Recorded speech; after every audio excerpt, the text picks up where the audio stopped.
जीवन श्रेष्ठ बनाना है। जाति नर्क से मुक्ति पाकर जीवन श्रेष्ठ बनाना है। बाबा साहेब के सपनों वाला बौद्ध समाज बनाना है जी। बाबा साहेब के सपनों वाला बौद्ध समाज बनाना है जी। बौद्ध समाज बनाना है।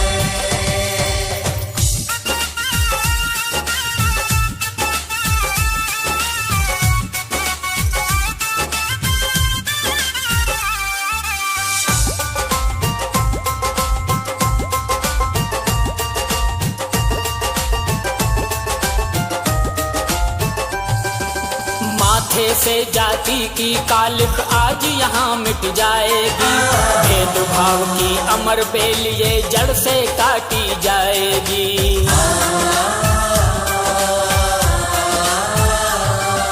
माथे से जाति की कालिक आज यहाँ मिट जाएगी। भेदभाव की अमर बेल ये जड़ से काटी जाएगी। जड़ से काटे जाएगी। जड़ से काटे जाएगी। जाति नर्क से मुक्ति पाकर जीवन श्रेष्ठ बनाना है। जाति नर्क से मुक्ति पाकर जीवन श्रेष्ठ बनाना है। बाबा साहेब के सपनों वाला बौद्ध समाज बनाना है जी। बाबा साहेब के सपनों वाला बौद्ध समाज बनाना है जी। बौद्ध समाज बनाना है।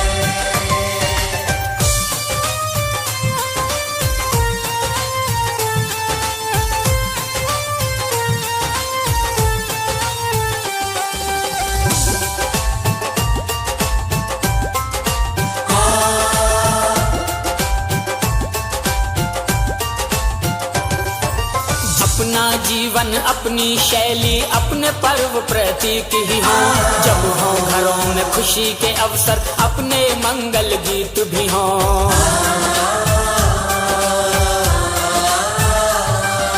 अपना जीवन अपनी शैली अपने पर्व प्रतीक ही हो।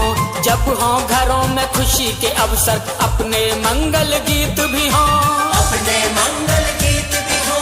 अपने मंगल गीत भी हो। जाति नर्क से मुक्ति पाकर जीवन श्रेष्ठ बनाना है। जाति नर्क से मुक्ति पाकर जीवन श्रेष्ठ बनाना है। बाबा साहेब के सपनों वाला बौद्ध समाज बनाना है जी। बाबा साहेब के सपनों वाला बौद्ध समाज बनाना है जी। बौद्ध समाज बनाना है।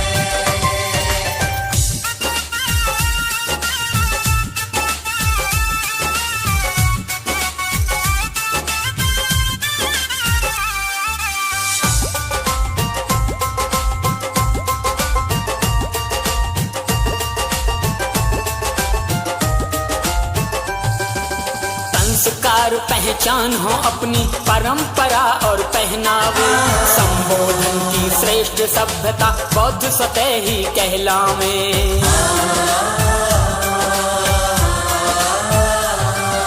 संस्कार पहचान हो अपनी परंपरा और पहनावे। संबोधन की श्रेष्ठ सभ्यता बौद्ध सतह ही कहलावे। बौद्ध सतह ही कहलावे।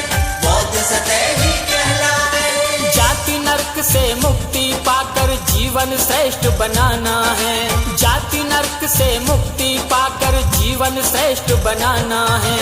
बाबा साहेब के सपनों वाला बौद्ध समाज बनाना है जी। बाबा साहेब के सपनों वाला बौद्ध समाज बनाना है जी। बौद्ध समाज बनाना है। धम्म भूमि श्रेष्ठ जीवन के लिए आंदोलन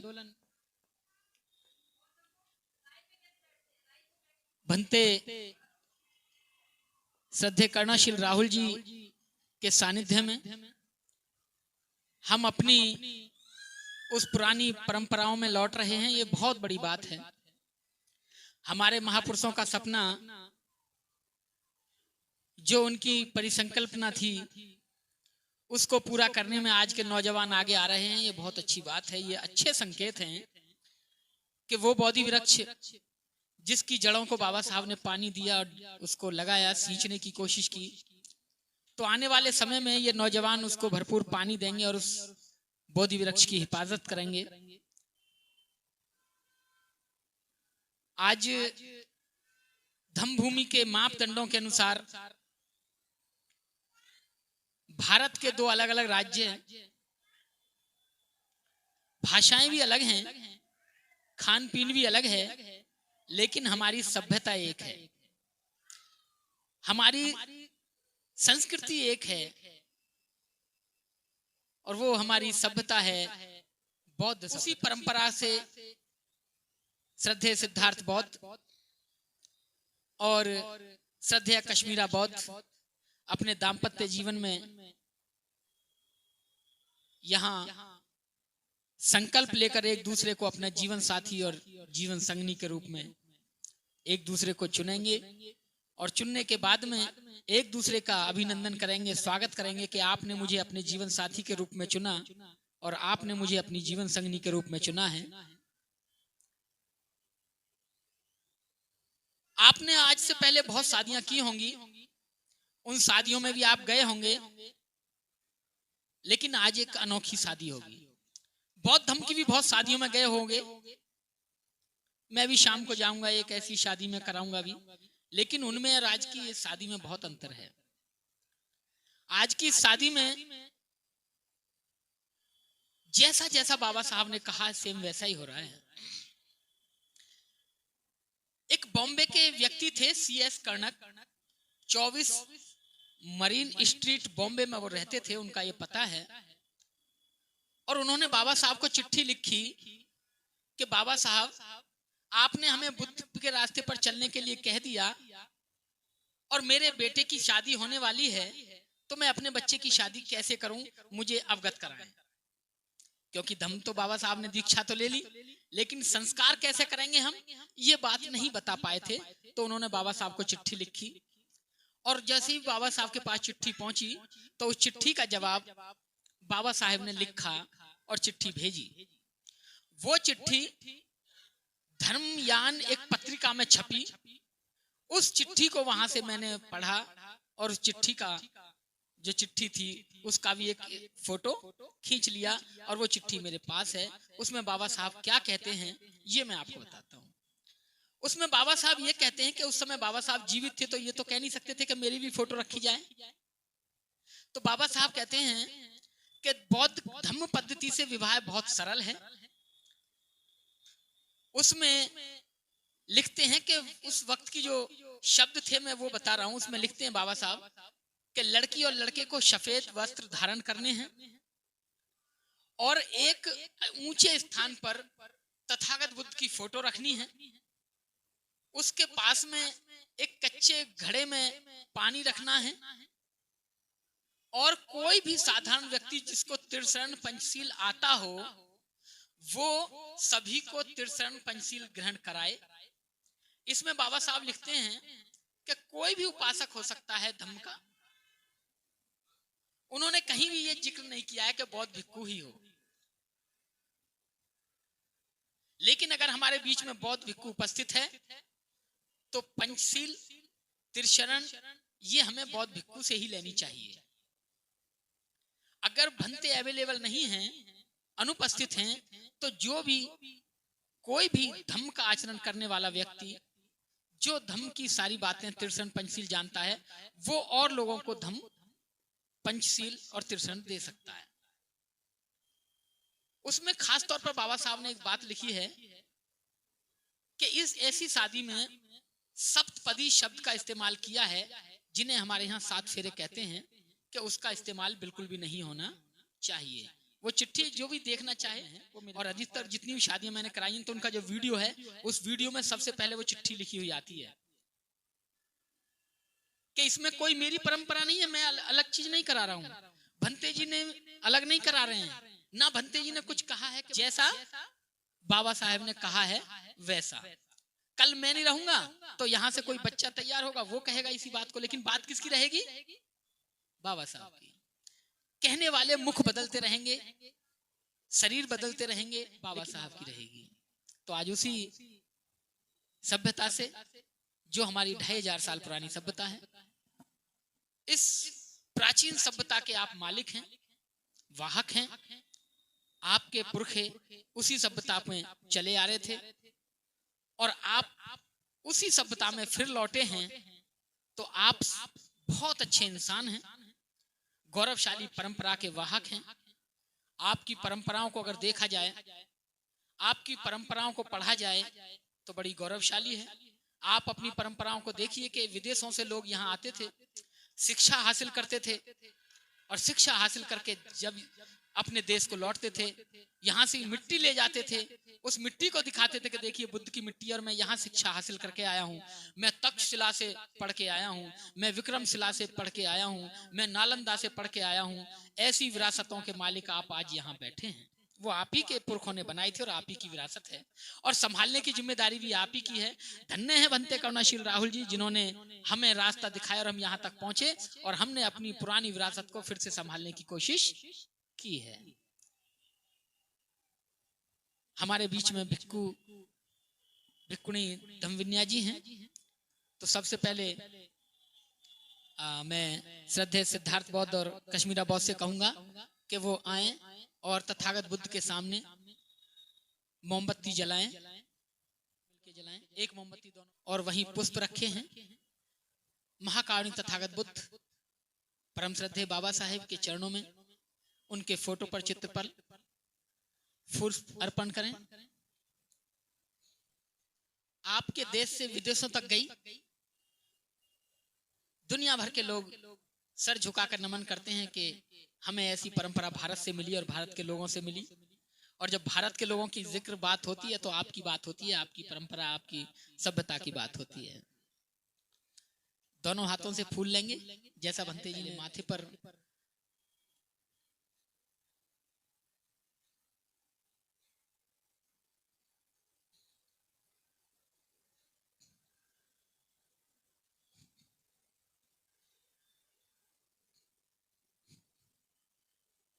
के लोगों का मैं खास तौर पर धन्यवाद करता हूं कि यहाँ ऐसी कई शादियां हो चुकी हैं जो पूरे देश में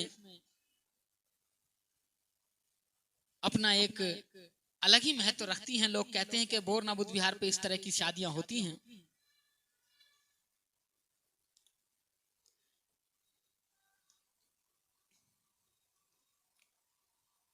श्रद्धेय सिद्धार्थ बौद्ध जी भंते जी को भी पुष्प देकर उनका अभिवादन करें।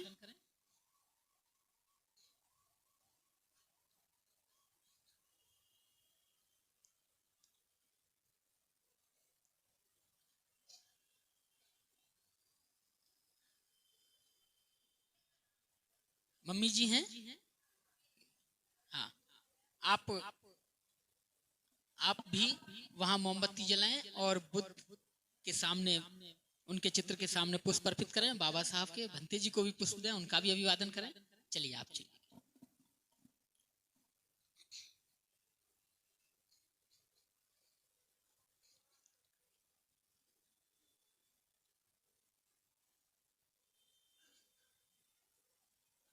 ले लीजिए, पुष्प लेंगे दोनों हाथों से, सर के ऊपर रखेंगे पुष्पों को इस तरीके से।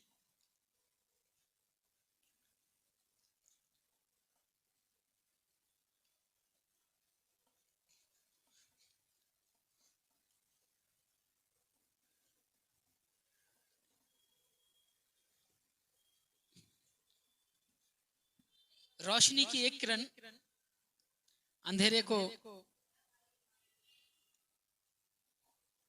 दूर करती है, और उसी लाइट, रोशनी का प्रतीक मोमबत्ती को मानकर मोमबत्ती हम जलाते हैं।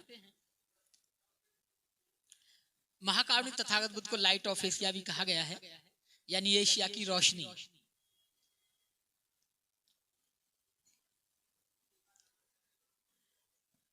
पुष्प लेंगे हाथ में और 3 बार पुष्प नमन करते हुए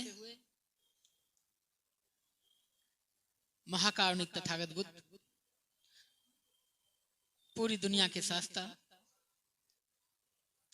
जिन्होंने हमें इतना अनुपम धम्म दिया, उस धम्म को पाकर पूरी दुनिया आनंदित होती है।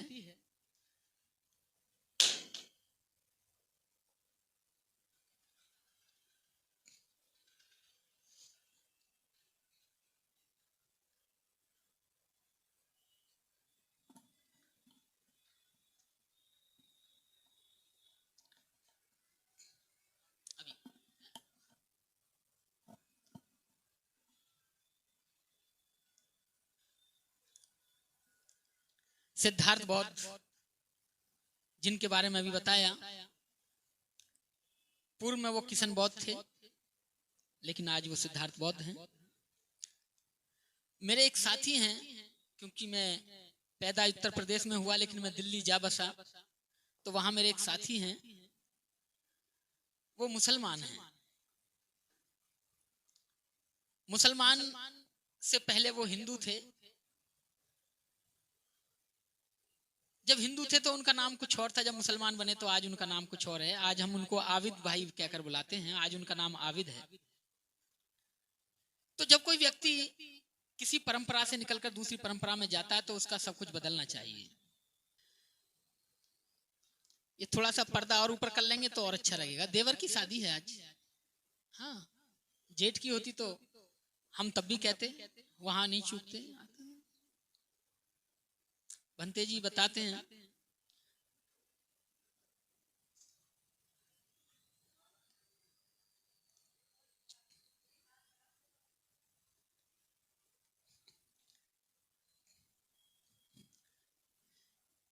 देखिए एक मोमबत्ती मैं चाहता हूं, मेरे अपना मानना है कि इस बुद्ध विहार की जो लोग हैं, जो यहाँ से मैसेज देते हैं, जो यहाँ से एक संदेश पूरे भारत को देना चाहते हैं, तो आज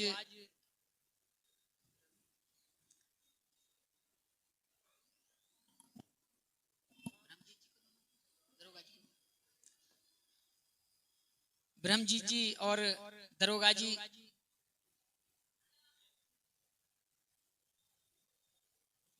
हाँ आ जाओ, दोनों ही आ जाओ।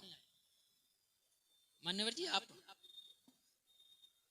दोनों, जब वो दो गए हैं तो आप अकेले क्यों जा रहे हो? हैं? ऐसे मत करो। देखो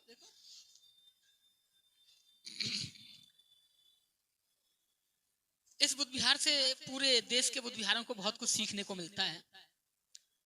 अब लोग ये कहते हैं कि बुद्ध विहार पे जैसी सुविधा है हम भी अपने यहाँ। मैं भी धन्य हूँ कि अलीगढ़ के लोग मेरे साथी हैं, मेरे मित्र हैं, मेरे भाई हैं।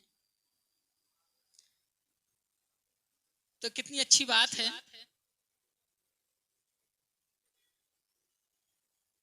कि एक से कड़ी एक जुड़ती जाती है।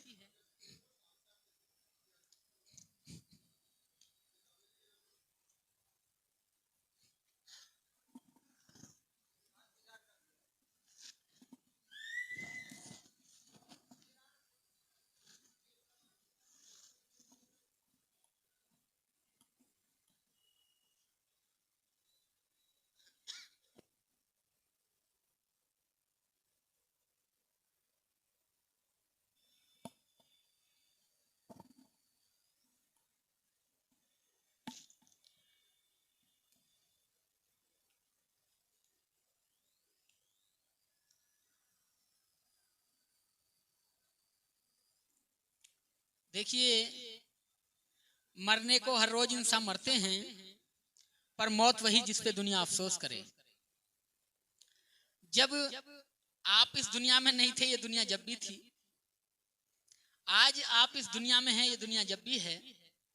और कल को मैं भी और आप भी इस दुनिया में नहीं रहेंगे, ये दुनिया तब भी रहेगी।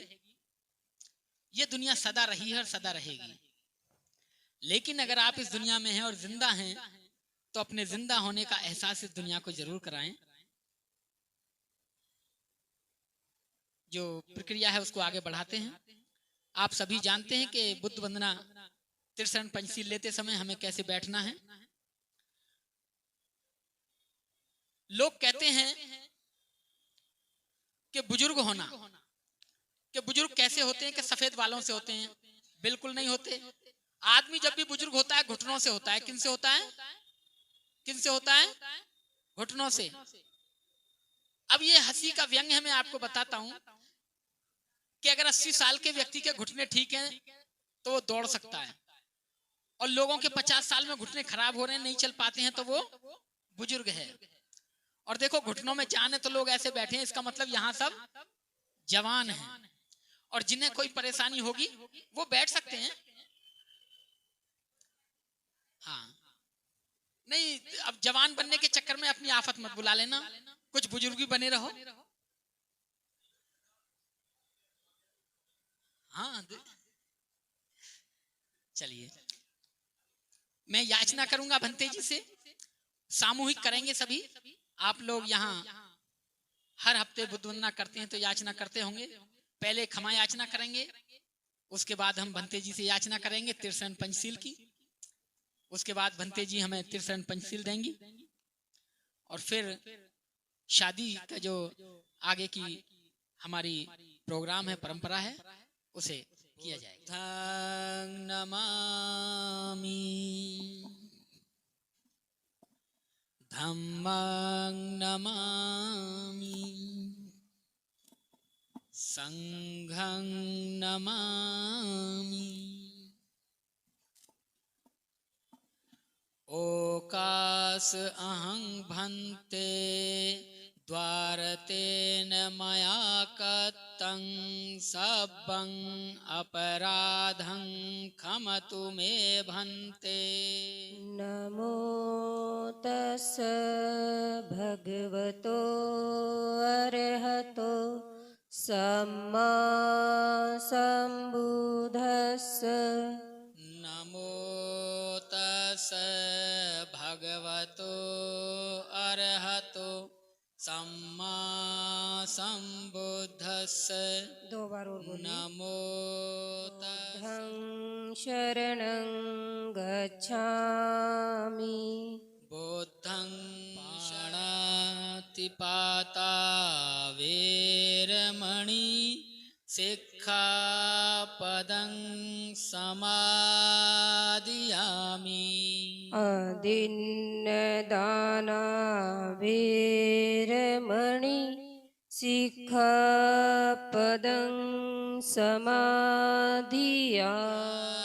नमामि धम्मं नमामि धम्मं नमामि संघं नमामि। संघं नमामि। कहूंगी कि आप शादी की विधि शुरू करें। आप लोगों की अपनी विरासत है ये, हमारा इसमें कुछ नहीं है। बाबा साहब भी यही बात कह रहे थे, भंते जी ने भी यही बात कही, और अंत में मैं भी यही कह रहा हूं कि इसमें मेरा अपना कुछ नहीं है। ये तो हमें हमारे महापुरुष देकर गए, हम उसे पानी देने सींचने का काम। सच के मायने में तो समाज की स्वीकृति होती है।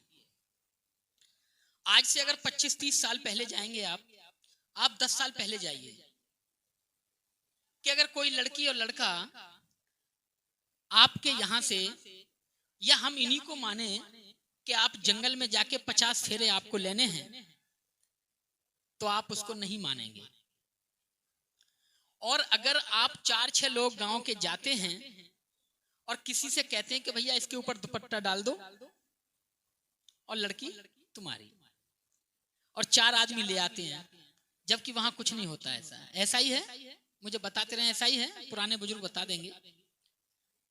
जब किसी का उसे बोल देते हैं, खराब भी बोल देते थे पहले, इस तरीके का होता है। और गरीब की बेटियों की, क्या जी गरीब है, बस कहावत है कि चुन्नी डाल के ले जाएंगे। वो होती है समाज की स्वीकृति, बाकी ऐसा कुछ नहीं होता। आज भी यहाँ समाज की स्वीकृति होगी और समाज के लोग यहाँ बैठे हैं, तो आप भी स्वीकृति देंगे। और सबसे बड़ी स्वीकृति है इनके माँ बाप की, जो घोषणा करेंगे। और दूसरी स्वीकृति इनकी खुद की है, जो खुद कहेंगे कि मैं आज से आपको अपना जीवन साथी के रूप में स्वीकार करता हूं। और दारिका यानी लड़की कहेगी कि मैं आज से आपको अपने जीवन साथी के रूप में स्वीकार करती हूं। बस। मेरे एक जानने वाले टीचर हैं, रोहतक में केंद्रीय विद्यालय में वो टीचर हैं। आप यकीन मानना, उन दोनों ने अपने जीवन में कभी शादी नहीं की और उनके बच्चे शादी होने वाले हैं। उन दोनों ने अपने जीवन में कभी शादी नहीं की, लेकिन उनके बच्चे शादी लायक हैं। उन्होंने एक दूसरे को अपना जीवन साथी चुन लिया और मान लिया। बस ये समाज की स्वीकृति है, खुद की स्वीकृति है। तो देखिए, बड़ी अच्छी विरासत है हमारी, जिसे आज हम यहाँ हमें और आपको देखने को मिलेगी। मैं चाहूंगा उधर से कश्मीरा जी। देखिए, कभी कभी ऐसा होता है आज जो दारक दारिका हैं, उनकी दोनों की मम्मी यहाँ पर हैं और उन दोनों मम्मियों ने, उनकी माओ ने अपने बच्चों को कैसे संस्कार दिए हैं आप देखेंगे। प्रकृति के अनुसार ऐसा होता है कि जो प्रकृति का, जैसे आज पुरवाई चल रही है, शायद पुरवाई चल रही है, पछादिया चल रहा है, पछाएं की चल रही है, इसको आप रोक नहीं सकते, बदल नहीं सकते, बदलेगी, जैसी चल रही है वैसी चलेगी। ऐसे ही प्रकृति में जो आता है वो जाता जरूर है। इस पर एक पूरी एक तथागत बुद्ध की गाथा है, लेकिन उससे पहले मैं जो कहना चाहता हूं कि आज इन दोनों माताओं ने जो अपने बच्चों को संस्कार दिए, तो मैं धन्यवाद देना चाहता हूं दोनों माताओं के, दोनों बच्चों को कैसे पाला है।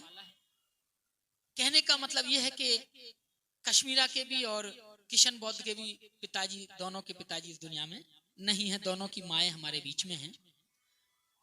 तो ये बड़े गर्व की बात है कि माताओं ने, दोनों ने अपने जीवन साथी के ना होते हुए भी कितना कठिन फैसला लिया है समाज को एक संदेश देने के लिए।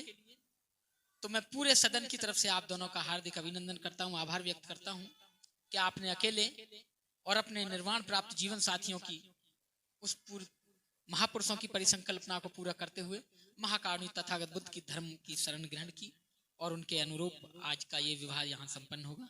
आइए आप खड़े हो जाइए। उनकी माताजी कश्मीरा जी की माताजी से अपने बेटे के लिए पुत्र वधू के रूप में उनकी बेटी मांग रही हैं कि मेरे बेटे के लिए आप अपनी बेटी देंगे, तो वो हाथ ऐसे करेंगी और कश्मीरा की मम्मी हाथ ये कहेंगी कि मैंने अपनी बेटी आपको पुत्र वधू के रूप में दी है। ये हमारी बौद्ध परंपरा है। आप भी आइए। तो देखिए, पहले माँ बाप हैं, तो माँ बाप के रूप में माताएं यहाँ हैं, वो बच्चों को स्वीकृति देंगी कि हमें आपका जो ये मेल है स्वीकार है। तो उन्हीं संकल्प को दोहराते हुए जैसे मैं बोलूंगा आप बोलेंगे, ठीक है? माइक थोड़ा ऊपर कर लीजिए। महाकारुणिक तथागत बुद्ध व परम श्रद्धेय बाबा साहेब डॉक्टर अंबेडकर को साक्षी मानकर व उपस्थित जन समूह के समक्ष हमारी सुपुत्री कश्मीरा बौद्ध ने दारक सुपुत्र श्रद्धेय मुन्नी बौद्ध व श्रद्धेय निर्वाण प्राप्त झम्मन बौद्ध पता नंगला सिंघल बोधी वीरनगर हाथरस उत्तर प्रदेश को अपने जीवन साथी के रूप में चुना है। इनके इस निर्णय पर हम अपनी व परिवार की ओर से पूर्ण सहमति व्यक्त करते हैं। हम यह भी कामना करते हैं कि हमारा यह संबंध दोनों परिवारों की सुख समृद्धि में सहायक होगा। सभी बोलेंगे साधु साधु साधु। ये कश्मीरा जी की मम्मी की घोषणा है, उन्होंने स्वीकृति दी है। महाकारुणिक तथागत बुद्ध व परम श्रद्धेय बाबा साहेब डॉक्टर अंबेडकर को साक्षी मानकर व उपस्थित जन समूह के समक्ष हमारे भाई श्रद्धेय सिद्धार्थ बौद्ध ने दारिका कश्मीरा बौद्ध सुपुत्री श्रद्धेय रंजना बौद्ध व श्रद्धेय निर्वाण प्राप्त दिनेश बौद्ध पता मकान नंबर A10 कृष्णा वाटिका सोसाइटी बड़ोदरा गुजरात को अपनी जीवन संगनी जीवन संगिनी के रूप में चुना है। इनके इस निर्णय पर हम अपनी व अपने परिवार की ओर से पूर्ण सहमति व्यक्त करते हैं। हम यह भी कामना करते हैं कि हमारा यह संबंध दोनों परिवारों की सुख समृद्धि में सहायक होगा। सभी बोलेंगे साधु साधु साधु। देखिए माताओं की घोषणा हो गई है दोनों की। उधर उनके भाई ने घोषणा की है कि हमारे भाई ने कश्मीरा बौद्ध को अपनी जीवन संगनी के रूप में चुना है। उनको यह संबंध बिल्कुल अच्छा लगा और अच्छा है, और सभी ने साधु कह कर उसको आगे बढ़ाया है। अब आप बैठ सकते हैं। अब आप बैठ जाइए। आप यहीं रहेंगे दोनों। देखिए माता पिता की घोषणा के बाद अब ये एक दूसरे को अपने जीवन साथी के रूप में चुनेंगे। और देखिए जब जीवन साथी के रूप में चुनेंगे और कोई किसी की बात मान लेता है तो वो दूसरा व्यक्ति उसका अभिवादन करता है। अभिवादन के तौर पे वो एक कोई गुलाब का फूल, और तो और आजकल सरसों का फूल भी चल जाएगा। फूल तो फूल है। अगर फूल भी नहीं है तो आप हाथ जोड़ के अभिवादन कर सकते हैं कि मैं आपका शुक्रगुजार हूं, मैं आपका धन्यवाद व्यक्त करता हूं कि आपने मुझे अपने जीवन साथी के रूप में चुना है। लेकिन हमारे समक्ष फूल क्या, फूलों के गुलदस्ते हैं। तो जरूरी नहीं है कि माला ही हो। अभी एक लड़की डॉक्टर थी मेरठ की और लड़का बैंक मैनेजर था। उनकी शादी मैंने कराई तो उनको भी फूल देकर कराई। उनके पास फूल ही थे, गुलाब का फूल देकर उनको अभिवादन। तो ये हमारी बौद्धों की परंपरा है।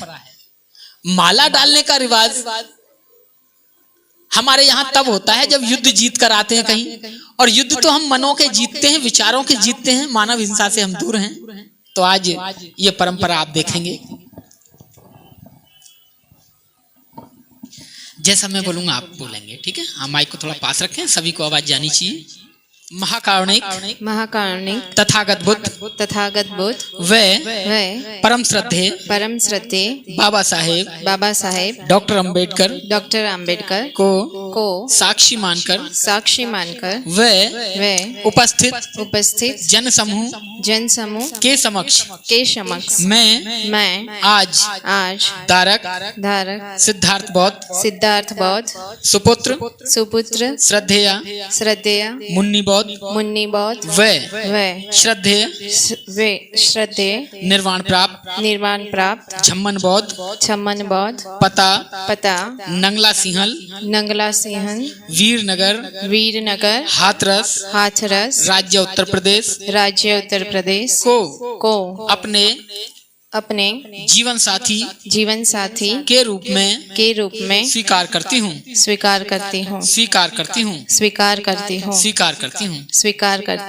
देखिए उन्होंने स्वीकार किया है। अब आप इनको वो बुक का उठा के दे, कोई नहीं निचड़ जाएगा। तो आप बुक का दीजिए, आप बुक का लीजिए, फोटो ले लेना भैया। देखिए अब धारक द्वारा अपना संकल्प होगा, वो भी उन्हें अपने जीवन संगनी के रूप में स्वीकार करेंगे। आप बोलेंगे महाकारुणिक तथागत बुद्ध वे परम श्रद्धे बाबा साहेब डॉक्टर अंबेडकर को साक्षी मानकर वे उपस्थित जन समूह के समक्ष मैं आज दारिका कश्मीरा बौद्ध सुपुत्री श्रद्धेया रंजना बौद्ध बहुत व श्रद्धे निर्माण प्राप्त दिनेश दिनेश बौद्ध पता मकान नंबर A10 कृष्णा वाटिका सोसाइटी बड़ोदरा राज्य गुजरात को अपनी जीवन संगनी के रूप में स्वीकार करता हूँ। अब आप इन्हें वो फूलों का गुलदस्ता देकर उनका अभिवादन करें।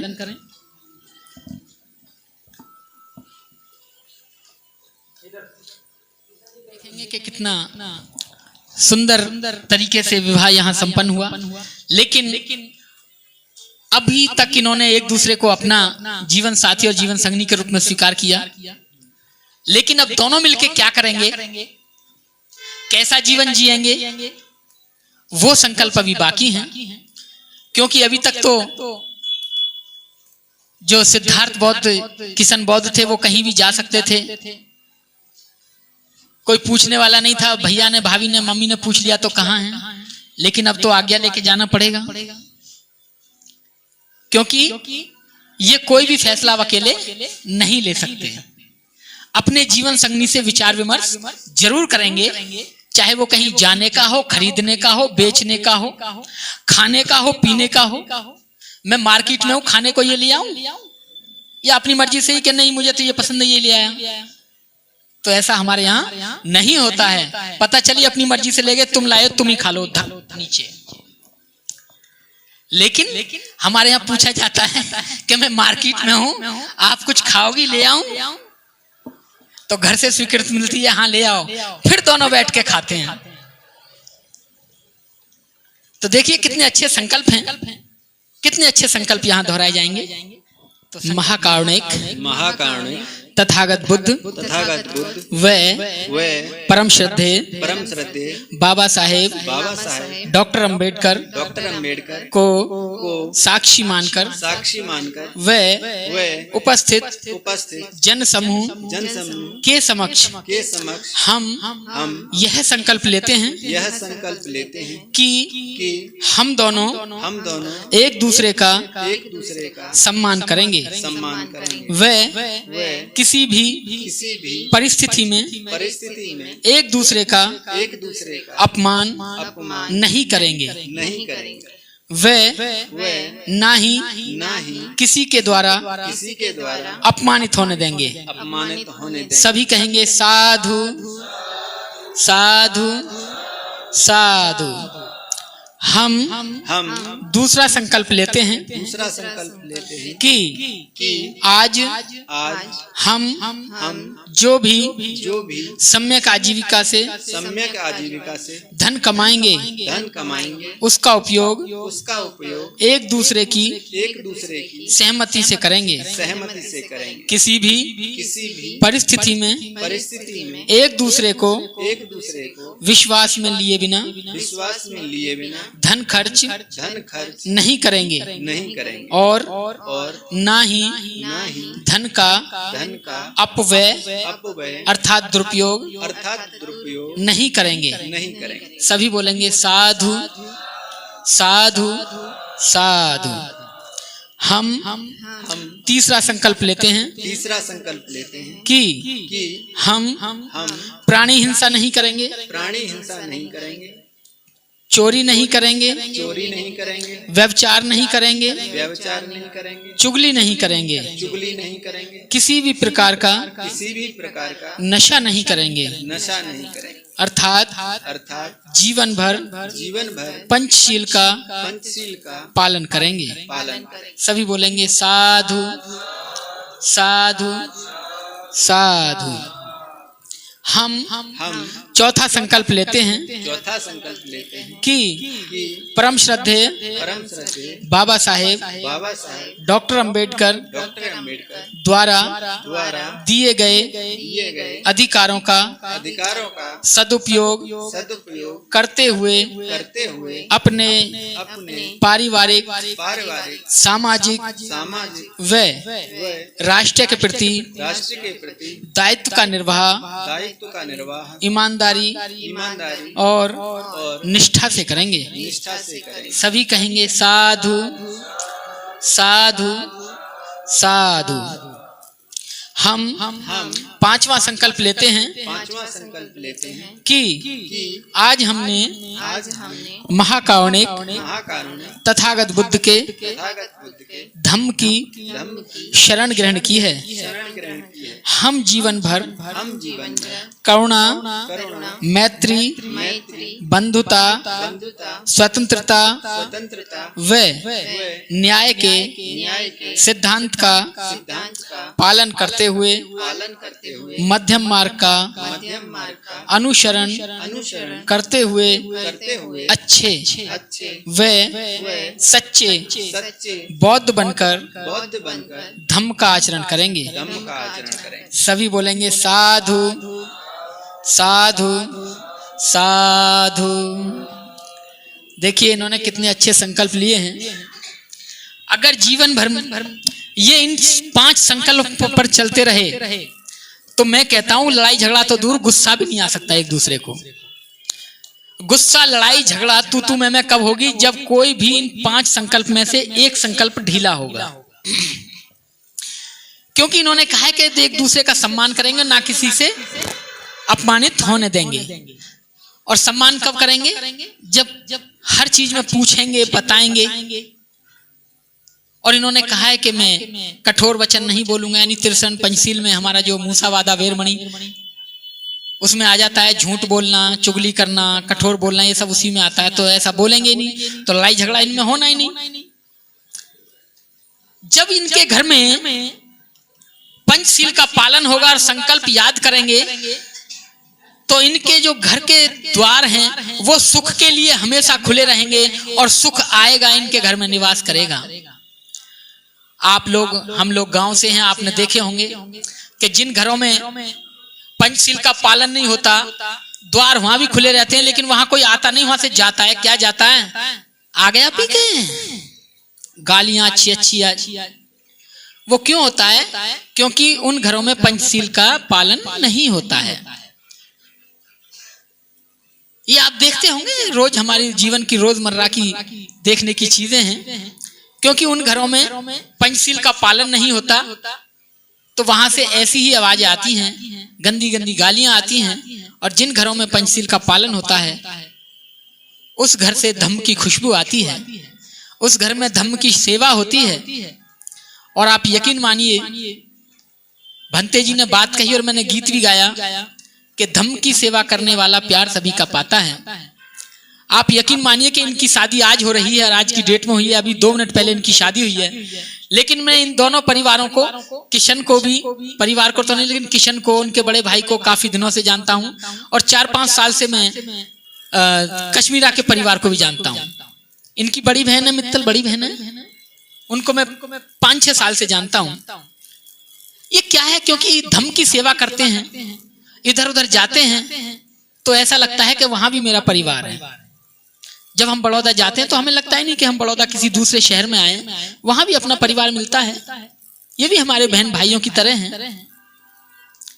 तो जो धम्म की सेवा करता है पूरी दुनिया में उसके घर बन जाते हैं। भंते जी बात कहते हैं कि धम्म की सेवा करता है सभी का प्यारा होता है, प्यारा भी होता है।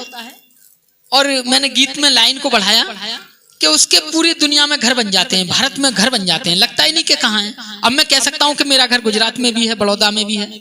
मेरा घर यहाँ तो क्या, वो समुद्र पार करके हम अंडमान निकोबार गए थे, वहां भी हमारा घर है। तो जहां जहां हम सेवा करने जाते हैं धम्म की, वहीं हमारे घर बन जाते हैं, लोगों में प्यार बढ़ता है, धम्म का प्रभाव है। और धन्य हैं हम कि हमें भंते करुणाशील जैसे मार्गदर्शक मिले, बाबा साहब जैसे हमें रहनुमा मिले और बुद्ध जैसे हमें शास्ता मिले। तो सभी का आभार व्यक्त करते हैं। नीचे से कोई जाओ, भंते जी को बुला के ले आओ कि विवाह संपन्न हो गया है। अब हम इनके अच्छे जीवन की कामना के लिए अष्टमंगल गाथा का पाठन करेंगे। महाकारुणिक बुद्ध भी, बुद्ध होते हुए भी उनके बहुत दुश्मन थे। बुद्ध का दुश्मन कोई नहीं था, लेकिन कुछ लोग उनके दुश्मन थे। एक बार उन्हें ऊपर से पहाड़ से पत्थर फेंक कर मारने की कोशिश की गई। एक बार नालागिरी हाथी को शराब पिलाकर उनके सामने छोड़ा गया मारने के लिए। एक बार चिंचा से आरोप लगवाया गया। एक बार एक मकान में सोने के लिए छोड़ दिया कि बुद्ध आप यहां सोइए, और उसमें सांप छोड़ दिया। तो महाकारुणी तथागत के बुद्ध के जीवन में 8 बार ऐसे समय आया, वो बुरी परिस्थिति थी, लेकिन बुद्ध तो बुद्ध थे, शास्त्रा थे सभी के। उन्होंने अपनी बुद्धि विवेक से, अपने धैर्य से उन 8 बुरे समय पर विजय पाई। तो ऐसे महाकारुणी तथागत बुद्ध की उन 8 जो उन पर हमले हुए, जो उनका बुरा वक्त था, उसी को आधार बनाते हुए हम इनके जीवन की मंगल कामना करेंगे कि ये भी अपने जीवन में कभी कोई ऐसी परिस्थिति आए तो अपने धैर्य से, अपने विवेक से, अपने भंते गुरुओं के सीखने से ऐसे समय पर विजय पाएं और सुखी रहें। अब आप दोनों यहाँ बैठ जाएं। हम मंगल गाथा शुरू करते हैं। जी। बाहु सहसंबिनमित सायुधन्तं गिरिमेखलं उदित घोरससेनमारं दानादिधम्म विधिना जित्वा बुद्धो तं तेजसा भवतु ते। जय मंगलानि जय मंगलानि जय मंगलानि। मारातिरेकमभियुज्जित सब्बरतिं घोरं पनालवकमकमद्यङ्कङ्कन्ति सुदन्तविधिना जित्वा बुद्धो तं तेजसा भवतु ते। जय मंगलानि जय मंगलानि जय मंगलानि। नालागिरि गजवरङ्गमतिमत्तभूतं दावागीचकमसनीव सुदारुणन्तं मेताम्बुसेकविधिना जित्वा बुद्धो तं तेजसा भवतु ते। जय मंगलानि जय मंगलानि जय मंगलानि। ओके खड्गमथिहस्त सुदारुणन्तं धावन्ति योजनपथे उङ्गलिमालवन्तं दिवि संखतमनोजित्वा बुद्धो तं तेजसा भवतु ते। जय मंगलानि जय मंगलानि जय मंगलानि। कट्वान कट्मुद्रगैव गभनिया चिंचाय दोषवचनं जनकाय मध्ये संतेन सोम विधिना जित्वा बुद्धो तं तेजसा भवतु ते। जय मंगलानि जय मंगलानि जय मंगलानि। सचं विहाय मति सचकवादकेतुं वादाभिरोपितमनं अतिमन्दभूतं पय्यापदीपजलितो जित्वा बुद्धो तं तेजसा भवतु ते। जय मंगलानि जय मंगलानि जय मंगलानि। नंदोपनंद भुजंग विविधि माहिति पोतेन थेर भुजगेन दमापयन्तु एदुपदेश विधिना जित्वा बुद्धो तं तेजसा भवतु ते जय मंगलानि जय मंगलानि जय मंगलानि दुर्गादित्य भुजगेन सुदट्टहस्तं ब्रह्मा विशुद्धि ज्योतिर्मदीपका विधानं ज्ञानागरेण विधिना जित्वा बुद्धो तं तेजसा भवतु ते जय मंगलानि जय मंगलानि जय मंगलानि एतापि बुद्ध जय मंगल अट्टगाथा यो वाचको दिन दिने सरते मतन्ति हेत्वाननेक विविधानि चोपद्रवानि निब्बान सुखं अधिगमे नरो संपय्यो साधु साधु साधु।